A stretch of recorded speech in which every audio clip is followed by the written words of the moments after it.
Hey everyone, it's Serotonin, back with another video. It's another one about Hyacinth and the Secrets Beneath, this amazing kids book that I'm reading right now. I keep wanting to do videos about other things.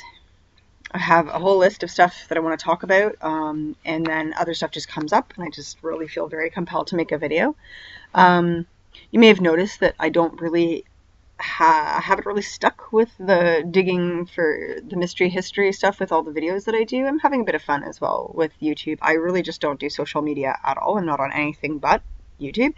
So it's just kind of fun to, I don't know, to express oneself on this channel. And I love doing it. It's kind of fun. So anyway, basically, I think what my goal is a lot of the time is to show the connections between so many different things, okay, and have a little bit of fun. So the last couple of videos I did about Justin Trudeau, one of them I just kind of had to stand up and say something because I don't want silence to be my consent. So it really wasn't for anyone or anything, but I do believe that the more we stand up and expose these really insidious perpetrators and predators, and especially the ones that are high-ranking, hopefully they'll start getting arrested or stepping down, and more people will start to really, like, you know, see them for who they are. And we have an incredible media blackout here in Canada. I mean, it's just absolutely outrageous.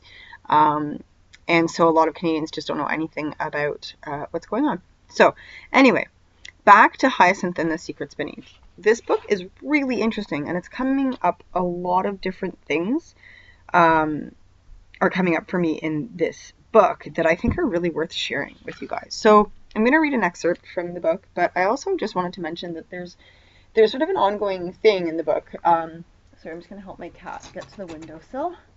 And there's a lot of different things going on in this book, and one of the things that's going on in it, I do think, is a lot of intel offering of different things. And the first thing that really came to me was the hats. Like, that's why I made that first video about the book, because I thought it was just so fascinating. It's written by an American who traveled to London originally, was just completely blown away by the oddity of the city, and he was noticing what was, you know, all these interesting things that didn't seem to fit, as we all have. And he decided to turn it into a kid's book. Now, one of the comments that came back from the first video that I did was someone said, well, I think this is an insider who was given permission to give a bit of information. And that's really a very interesting way of looking at it. And that is definitely the kind of thing that I would normally think. And so I have put his name into the Gematria, and just for fun. And, you know, a lot of interesting things came up. What did come up was Magic, Alternate Reality, Control, Ultra, MI, and Agent. So there's, you know, and the Gematria stuff I just think is kind of funny. I don't necessarily think that this is like a secret coding or anything, but the idea behind Gematria is that things that have a similar Gematria, things that have the same number, have connections, right? So just really interesting things. And what's happening a lot in this Gematria is I'm noticing a lot of famous people's names coming up in it as well, which I think is very interesting. Now, for those of us who were listening to hip-hop in the 90s, we all remember LL Cool J, I hope. But this is interesting. We were always told it was ladies love Cool James, but this has Lucifer loves Cool James. And, you know, I wonder. Anyway, there's a lot of interesting, fun stuff that also came up from doing this guy's name in the Gematria calculator. But anyway, going back to Hyacinth, I did want to mention that there are two big pieces in the book that I have since read, since the last video, that I really wanted to share. So the first piece is prevalent throughout the entire book, and it starts out in one of the first, you know, couple of chapters. They talk about it, and it's this idea that people who hold magic, and when they're around magic, they can't lie. They can be very vague, they can obfuscate, they can choose not to answer directly. They choose their words very carefully, but they're not allowed to lie. Now, for those of us that have been a bit more suspicious than the rest of us for a long time, I have noticed that there is a very special way that our politicians talk to us. They don't always, they have a funny way of wording things like hope and change and stuff like that, but it's not our version of hope and it's not our version of change, right? So I found that very interesting, and I wonder if we were to walk up to a Rothschild and say, are you a satanic cannibal who hunts down children on your grounds and sacrifices them to some dark entity that you believe gives you power? I wonder if he would have no other option than to say yes. And then you'd have to run for your lives. But, you know, I wonder have we ever directly asked these people about the things they do? Are they allowed to lie to us? Because I don't think they are. Because what I've noticed in a lot of the movies and stuff is there's all kinds of stuff they pretend is legends or myths, but there seems to be this sort of agreement that we need to know. They can't hide from us what they're doing. So that just really hit home, and I wanted to say that out loud to the rest of you. If you ever have an opportunity to talk to one of these people, ask them directly, because I'm wondering if we ask them directly, you know, what kind of answer we're going to get. Anyway, that was very interesting.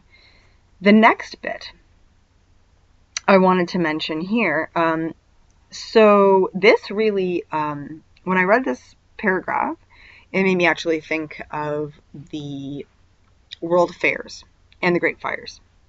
And the whole book is really about the Great Fire. And what actually happened with the Great Fire. So number one, well, you know, I'm just gonna read the paragraph actually. Okay, so they find one of the, she's sort of the bad guy, and she is standing over a grate in what is it? Charing Cross? No, what is it? Cross Nest Pumping Station, which I found pictures of, and my goodness, you know, holy crow, that was not made for cleaning water, I can say that. So here we go. The baddie in this book, her name's Lady Rosalind. Actually, I don't know if she's a baddie yet, because there's still 2 chapters left to go. And this is, oh, and that's the other thing. Okay, so if history is a lie, we don't know who's the good guys and who the bad guys. So that was kind of an interesting thing too. So it makes you really start to question who is everyone. And this book is, it's a kid's book. It's amazing. Okay. So she's standing over a grate, an iron grating inside Crossnest Pumping Station, and she's chanting strange words. Lord Lucan, Viscount Sidney, Viscount Eversley, Lord Duffering. I know those names, little Ben whispered. In the 1800s, they had a big opening ceremony for this building, and they invited all the most famous and powerful people in the country. She's reciting the guest list, but why? I whispered back. Remember what you said about how 90% of British life makes sense, but it's the crazy 10% where the magic is? Well, it's crazy to make a sewage processing plant this beautiful. They couldn't have built it just to process waste. If all the sewers run through here, then so do all the magical rivers. Maybe this was the center of magical control. And if the magic of the rivers can inspire people, well, maybe it works both ways. Maybe if you gather all the artists, leaders, having so many inspired people in one place generates magical power. Which explains why they invited them 150 years ago, little Ben whispered. And it goes on. But it got me thinking. What if they did that at these world fairs? Pulling everyone together. All this inspiration, all those big hats, right? The tall hats. Anyway, I just wanted to also mention that at the end of the book, he adds in a bunch of pictures, and he's like, you know, this is pretty unbelievable. He starts off here, author's note. I made up much less of this book than you might think. Love that sentence. There really are a number of lost rivers flowing beneath the streets of London. If you know where to look, you can see the ones that haven't been diverted into the sewers emptying out into the River Thames. Or you can go to the Sloane Square station on the Underground, and when you're standing on the platform, look up. The big metal tube over your head carries the River Westbourne. There really is a monument in the parking lot of Charing Cross Station that looks like the very tip of a giant underground cathedral. Let me just, you know what? Hang on a second. Let's just do Sloane Square Station for you guys. Sloane Square Station. Images.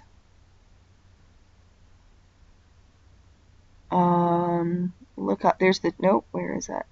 Oh, there's a really good. There it is.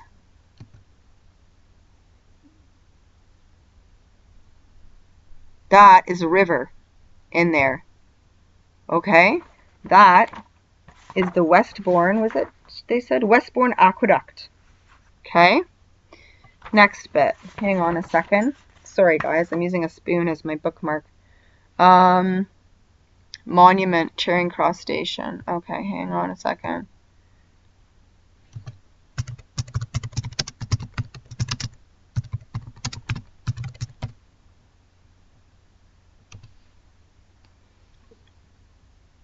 And they say it's a cathedral spire coming out of the ground. That's what it looks like.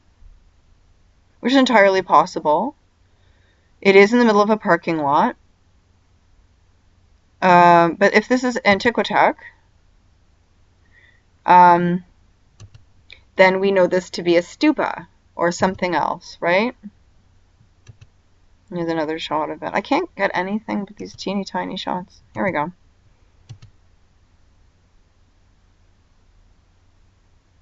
So very interesting. So people call this, they call it the submerged cathedral. So, you know, who knows, right? Could be, could be, could be, could be. Let's continue on. So he says it looks like the very tip of a giant underground cathedral. It's actually a Victorian replica of a 13th century memorial that King Edward I put up in memory of his wife Eleanor. But of course, that's just what I'd say if I wanted to help keep a giant underground cathedral a secret, isn't it? And this is all his writing. I'm directly reading from the book. The Mount Pleasant mail sorting facility is a real Royal Mail facility. And it's built on the former spot of the Cold Bath Fields prison. So let's have a quick look at that one. Mount Pleasant mail sorting facility. I have to speak when I type because I don't really know how to type. Boop-a-doo, there it is. And that looks like a bookstore I always go to when I'm in London. Anyway, the Royal Mail Mount Pleasant sorting facility. It's built on the former spot of the Cold Bath Fields prison. Hang on a second.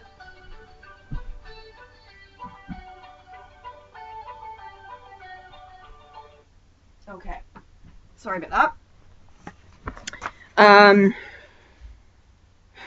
It's built on the former spot of the Cold Bath Fields prison, and the prisoners there were forced to walk on a treadmill as form of punishment. The treadmills aren't there anymore. But by the time this book is published, a new postal museum at Mount Pleasant should be open for visitors.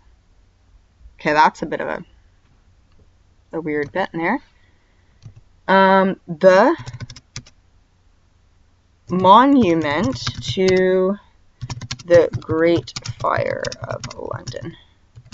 Okay, this was an interesting one. So they describe this in very great detail in the book. And what they describe at the top is an enclosed, caged roof. So there it is. Now in the book, it tips sideways. And, yeah, look at that. Oh my goodness. It tips sideways, and you are able to find the exact spot where the fire started. Now, very interesting stuff going on at the top of this monument. I'm just going to go back to this page here and see if I can find a better picture. Fantastic. So it's got this bird cage they describe at the top. Oh, they've just turned it into, yeah, I don't even know. That doesn't look quite as the same as it used to in some of the pictures that I've been finding. But anyway, what's really interesting here, he says it here. The monument to the Great Fire of London really is 202 feet tall, and it really does stand 202 feet from where the Great Fire of London began. So let's look at that. You can visit it and climb to the top most days of the year. Personally, I've never seen it topple over onto its side, but maybe you'll be luckier than I have been. And last but absolutely not least is the Cross Ness water pumping station.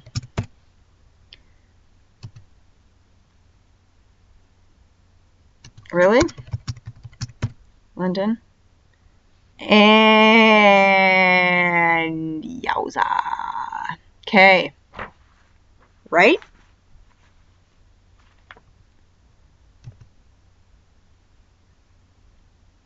So this apparently is open to the public once a year during Open London. Other than that, you cannot go in there. Okay? So guys, you know, this guy's onto something. We all know that. We knew that before we even knew anything about this book. Okay? But I wanted to share this with you because, first of all, if you want to find a good book to read to yourself even, I mean, it's sort of a Harry Potter type book. It's really, you know, it's sort of meant for kids, but I mean, it's just a really amazing book. So I would recommend you read it regardless. There it is. Oh, that's the Abbey Mills pumping station. Okay, that's a different one. But, you know, there you go. That's the Cross Ness pumping station. What's going on here? I don't know. Anyway. Well, yeah. So there you have it. Fascinating stuff, guys. 202. You know what? Let's just do that super quick. Okay? 202. You know what? I'm gonna have to get back to you on that. I don't know if this is the right time to go digging on the 202, but there's something interesting going on there. Anyway, that's about it. That's really kind of all I wanted to say. I did want to mention, though, that there is a second book. For those of you that have found this interesting, and we'll just have a quick look at that right now before we go, because I want to read to you what it's about. And the stone. Have a look. No. Sorry, guys. And the stone thief. Here we go. Okay. So, here we go. I'm just going to read to you this one, because it's really good. It sounds really amazing too. Okay, so this is the hilarious second book in the middle grade fantasy trilogy. Oh, wow. Awesome. Okay. About the magical rivers that run through the sewers of London and shape the history in ways you never learned in school. Magic is real. History is about to be squashed. Now that Hyacinth Hayward knows about the enchanted rivers under London, she's determined to find out more. Unfortunately, London isn't cooperating. Instead, Hyacinth stumbles on a new adversary, a girl who's trying to steal all the ancient stones that keep the cities in balance. A girl with glowing, magical fingers whose entire body is tattooed with spells. A girl called Minnie Tickle. What, were you expecting something more fearsome? To stop her, Hyacinth will need the help from stone itself, specifically a giant talking stone statue and his talking statue friends. Can this enthusiastic but scattered company defeat Minnie before London sinks her like a stone? So this is about, apparently it's based on a real